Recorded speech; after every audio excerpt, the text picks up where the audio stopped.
बंधु माने आजिरो एही कार्यक्रम को आपण मानको स्वागत। आजिरो एही कार्यक्रमटी कुंभ राशि व्यक्ति विशेष मानक पई बहुत गुरुत्वपूर्ण अटे। कारण एही पवित्र कार्तिक पूर्णिमा ठारू आपणक जीवन रे एक बड़ परिवर्तन हेबाको जाउछि। कारण ग्रह नक्षत्र मानक चलन रे एक बड़ परिवर्तन हेबाको जाउछि। सबुठारु बड़ कथा हेउछि देवगुरु बृहस्पति निजर राशि परिवर्तन करि सारिछन्ति।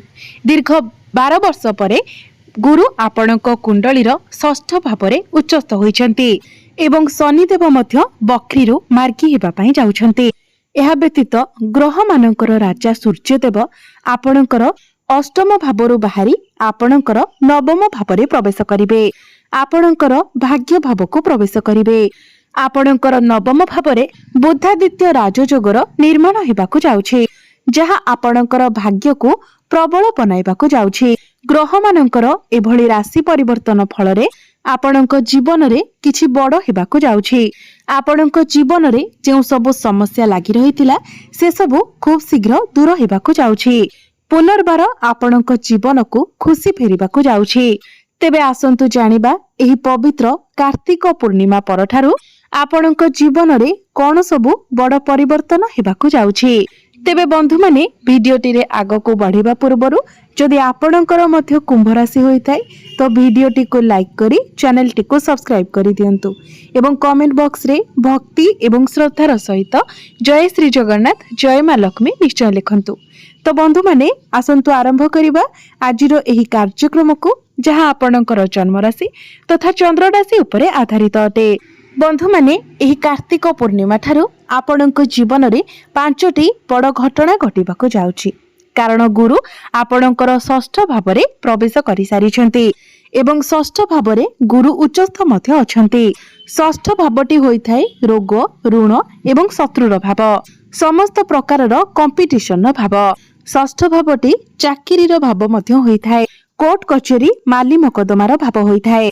तेणु प्रथम बड़ घटनाटी हेउछि पूर्वरु जदि आपणक उपरे अत्यधिक ऋण करजर भार रहिथिला जहाको आपण सुझी पारु नथिले, आपण ऋण करजर मायाजाल रे फसी रहिथिले, ऋण करज को नै आपण बहुत अधिक समस्या देई गति करुथिले, तेबे गुरुंकर आपणकर षष्ठ भावरे गोचर आपणको ऋण करजरु मुक्ति देबाको जाउछि। जदि आपण चाकिरी को नै के बहुत समस्या रे अछंती, बहुत चिंताग्रस्त अछंती, जदि चाकिरी रे आपणको प्रमोशन मिली पारु नाही, ऊपर ऑफिसरंकर सपोर्ट आपणको मिली पारु नाही, तो वर्तमान आपण लक्ष्य करिवे जे आपणकर चाकिरी क्षेत्र रे निश्चित भाबरे एक सकारात्मक परिवर्तन हेबो। जदि आपणक पाखरे चाकिरी नथिला तो आपणको खूब शीघ्र चाकिरी प्राप्ति हेबाको जाउछि। तेबे आपण निज तरफरु चेष्टा जारी रखंतु। चाकिरी क्षेत्र रे आपणको प्रमोशन मध्य मिली पारे। चाकिरी क्षेत्र रे आपणको प्रशंसित करे जिवो। आपणकर सीनियर आपणकर बॉस को ठारू आपणको सपोर्ट मिलिबो। आपण आपणकर चाकिरी क्षेत्र रे बहुत अधिक उन्नति एवं प्रगति करबाको जाउछन्ते। जदि बारंबार आपणको मन को कोनोसी प्रकारर भय आसुथिला, आपण बारंबार कोनोसी अज्ञात भय मध्य रे रहुथिले कि आपणकर चाकिरी क्षेत्र रे कोनोसी समस्या आसीबो नाही, तो वर्तमान एही सब भयरु आपणको मुक्ति मिलि जिवो। पूर्वरु आपणकर जो स्वास्थ्यगत समस्या लागि रहुथिला वर्तमान आपण सेथिरे सुधार देखिबाको पाइबे। आपणकर स्वास्थ्य रे आपण उन्नति देखिबाको पाइबे। आपण निजको स्वास्थ्यवान अनुभव करिवे। एही कार्तिक पूर्णिमा परे जदि कोनोसी कंपटीशन रे आपण पार्टिसिपेट करंती तो देवगुरु बृहस्पतिंकर कृपारो समस्त कंपटीशन ने आपण उत्तीर्ण हेबे। गुरुंकर षष्ठ भावरे गोचर करिबाको शत्रुहंता जोग बोली माना जाय थाए। तेणु समस्त शत्रु मानक ठारू मध्य आपणको मुक्ति मिलि जिवो। जदि आपणकर गुप्त शत्रु थिले तो सेमानकर विनाश हेबो। तेबे बंधु माने आपण ध्यान रखंतु जेतु आपणकर प्रथम भावरे राहु गोचर करूछंती, तेणु आपण ओभर थिंकिंग करंतु नाही। कोनोसी गोटिए कथा को नेकी आपण अधिक चिंता करंतु नाही, नचित आपणकर मुंड बिंधा एवं माइग्रेन भली समस्या देखाथिबो। विद्यार्थी मानक कथा जदि कहिबा तो एही कार्तिक पूर्णिमा ठारू विद्यार्थी मानक पाई मध्य समय बहुत भल रहुछि। कारण पंचम भावटी होइथाय शिक्षार भाव। आपणकर पंचम भावर अधिपति हेउचंती बुध। बुध आपणक कुंडलीर दशम भावरे केंद्र रे गोचर करूछंती। बुधଙ୍କ सहित मंगल मध्य अछंती तो आपण आपणकर शिक्षा क्षेत्र रे बहुत एनर्जेटिक रहिबे। पाठ पढ़ा को नेकी आपण बहुत किछि चिंता करिवे। बुधंकर दृष्टि आपणकर चतुर्थ भाव उपरे रहुछि तेणु पाठ पढ़ारे मध्य आपण एन्जॉय करिवे। बेले बेले पाठ पढ़ारे मन लागि न थाए, पाठ पढ़िबा को बहुत बोरिंग लागि थाए, किंतु एही कार्तिक पूर्णिमा ठारू आपण लक्ष्य करिवे जे पाठ पढ़ारे आपणकर आग्रह बढ़िबो, आपण एन्जॉय र सहित निजर पाठ पढ़िबे। एही कार्तिक पूर्णिमा परे जदि आपणकर किछि एग्जाम अछि, कॉम्पिटिटिव एग्जाम अछि, प्रतियोगितामूलक परीक्षा अछि, सरकारी परीक्षा अछि तो सेथिरे आपण उत्तीर्ण हेबे। एही कार्तिक पूर्णिमा परे जदि आपण किछि फॉर्म फिलअप करूछंती, कोनोसी एडमिशन नेउछंती ताहा मध्ये आपणक पई शुभप्रद रहिबो। पाठ पढ़ारे आपणकर एकाग्रता बढ़िबो, आपणकर कम्युनिकेशन स्किल बहुत भल रहिबो, आपणकर स्मरण शक्ति रे मध्य आपण वृद्धि देखिबा को पाइबे, अर्थात आपणकर पाठ खूब शीघ्र मने रहिबो। आपणकर प्रेम जीवन मध्य एही कार्तिक पूर्णिमा ठारू बहुत भल रहिबो। पूर्वरु जदि आपणक मध्यरे कोनोसी मनांतर मतांतर थिला, कोनोसी प्रकारर मिसअंडरस्टैंडिंग मिसकम्युनिकेशन होइथिला तो से सब किछि सॉल्व होइजिबो। आपणक मध्यरे भल पाइबा बढ़िबो, बुझामणा भल रहिबो। जदि आपणकर पार्टनर आपणको किछि सजेशन दउछंती, किछि एडवाइस दउछंती तो निश्चित भाबरे आपण ताहाको ग्रहण करंतु, कारण ताहा आपणक पई लाभप्रद साबित हेबो। बुध जेहेतु केंद्र रे गोचर करूछंती तो आपणक मध्यरे अंडरस्टैंडिंग बहुत भल रहिबो, कनेक्शन बहुत स्ट्रांग रहिबो। किंतु शनि जेहेतु आपणकर बाणी भाबरे गोचर करूछंती तो आपणको आपणकर बाणी उपरे नियंत्रण रखिबार अछि, कारण आपण हठात एपरि किछि कहि देई पारंती जहा आपणकर पार्टनर को बहुत खराब लागि पारे, तेणु एई कथा प्रति आपण सतर्क रहंतु। वैवाहिक जीवन कथा जदि कहिबा तो कुंडलीर सप्तम भावटी होइथाय वैवाहिक जीवनर भाव, आपणक जीवन साथीर भाव। तेबे आपणक सप्तम भावर अधिपति हेउछंती सूर्य। सूर्य आपणक कुंडलीर नवम भावरे भाग्य स्थान रे गोचर करूछंती, किंतु आपणकर सप्तम भावरे गोचर करूछंती केतु। केतु हेउछंती मुंडविहीन ग्रह, तेणु आपणकर वैवाहिक जीवन रे आपण टिके अनसैटिस्फाइड रहि पारंती।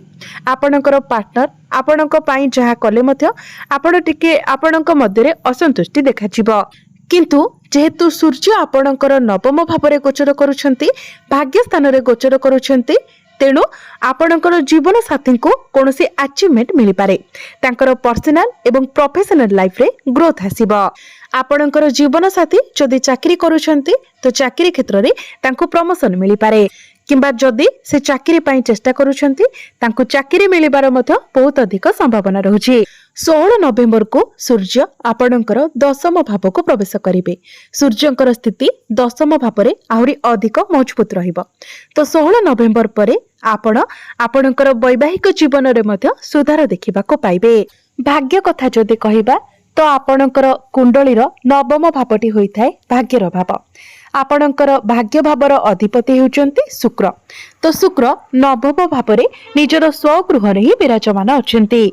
बंधु माने गोटिए वर्ष रे केवल गोटिए मास एपरि होइथाय जेतेबेले सूर्य निजर स्वगृह रे गोचर करिथांती। तेबे नवेम्बर मासरे अर्थात एही कार्तिक पूर्णिमा ठारू शुक्र आपणकर नवम भावरे ही गोचर करूछंती। एहार अर्थ हेउछि आपणकर भाग्य एही कार्तिक पूर्णिमा परठारू प्रबल रहिबो। आपण जेउ बे कार्य रे हाथ देबे खूब कम परिश्रम रे आपणको बहुत अधिक सफलता मिलिबो। तेणु एही कार्तिक पूर्णिमा परे जदि आपण किछि भी भाग्य संबंधित निर्णय नेउछंती तो सेथिरे अवश्य आपणको सफलता मिलिबो। जदि आपण किछि बड़ कार्यर आरंभ करबाकू चाहुचंती, किछि बड़ इन्वेस्टमेंट करबाकू चाहुचंती, किछि बड़ जिनिस आपण किणाकिणी करबाकू चाहुचंती, कोनोसी शुभ मांगलिक कार्यर आयोजन करबाकू चाहुचंती तो आपण ताहा करि परिबे।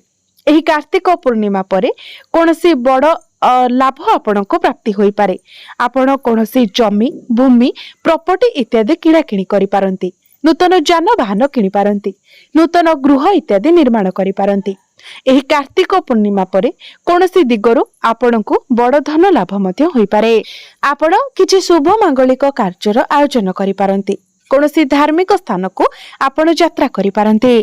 क्यारियर कथा जदि कहिबा तो क्यारियर मध्य एही कार्तिक पूर्णिमा ठारू आपणकर बहुत भल रहुछि, कारण दशम भावटी होइथाय क्यारियर भाव।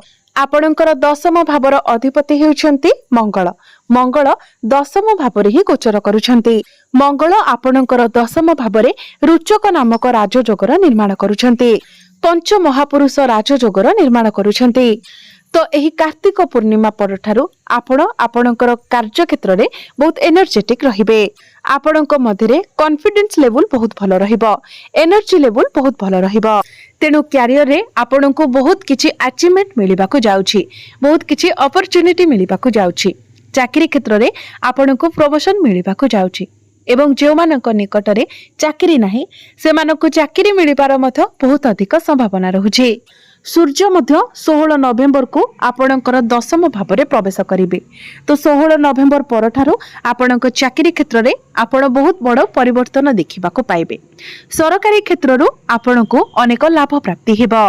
आपणक पाखकु जेते टार्गेट आसिले मध्य आपण ताहाको खूब सहजरे कंप्लीट करि नेबे। आपण निजको प्रूफ करि पारिबे। किंतु गोटिए कथार आपण भलो भाबरे ध्यान रखंतु, जेहेतु शनि आपणकर बाणी भावरे अछंती एवं मंगलंकर दृष्टि आपणकर प्रथम भावर उपरे रहुछि। तेणु आपण ओवर कॉन्फिडेंस होंतु नाही, कारण प्रत्येक क्षेत्र रे ओवर हेबाटा ही खराब होई थाए। तेणु ओवर कॉन्फिडेंस हेबा द्वारा आपण किछि भूल करि देई पारंती। तेणु एहा को आपण दृष्टि रे रखि काम करंतु। आपणक मध्यरे जेपरि अहंकार न हासे सेति प्रति आपण सब बेले ध्यान रखंतु। जेहेतु आपणकर दशम भावरे बुध एवं मंगल गोचर करुछंती, तो जो माने टेक्निकल लाइन अछंती, कम्युनिकेशन लाइन अछंती, जो माने मार्केटिंग रो काम करुछंती, जदि आपण इंजीनियर अछंती, सर्जन अछंती, जदि आपण आईटी सेक्टर रे अछंती, तो ए सब क्षेत्र रे आपणको बहुत अधिक सफलता मिलिबा को जाउछि। जो माने डिफेंस लाइन रे अछंती, जदि कंस्ट्रक्शन रो काम करुछंती, प्रॉपर्टी डीलिंग रो काम करुछंती, ए सब क्षेत्र रे आपणको बहुत अधिक सफलता मिलिबा को जाउछि। बिजनेस मध्य एही कार्तिक पूर्णिमा ठारू आपणक पई प्रॉफिटेबल रहिबो। आपण आपणकर बिजनेस रे प्रॉफिट देखिबा को पाइबे, ग्रोथ देखिबा को पाइबे। तो कहिबा को गले एही कार्तिक पूर्णिमा ठारू आपणको अनेक क्षेत्र रे सफलता मिलिबा को जाउछि। आपणकर स्वास्थ्य क्षेत्र रे हेउ, शिक्षा क्षेत्र रे हेउ, आपणकर प्रेम जीवन रे हेउ, आपणकर व्यापार वाणिज्य रे हेउ, भाग्य को नै कि हेउ, अनेक क्षेत्र रे आपणको सफलता मिलिबा को जाउछि।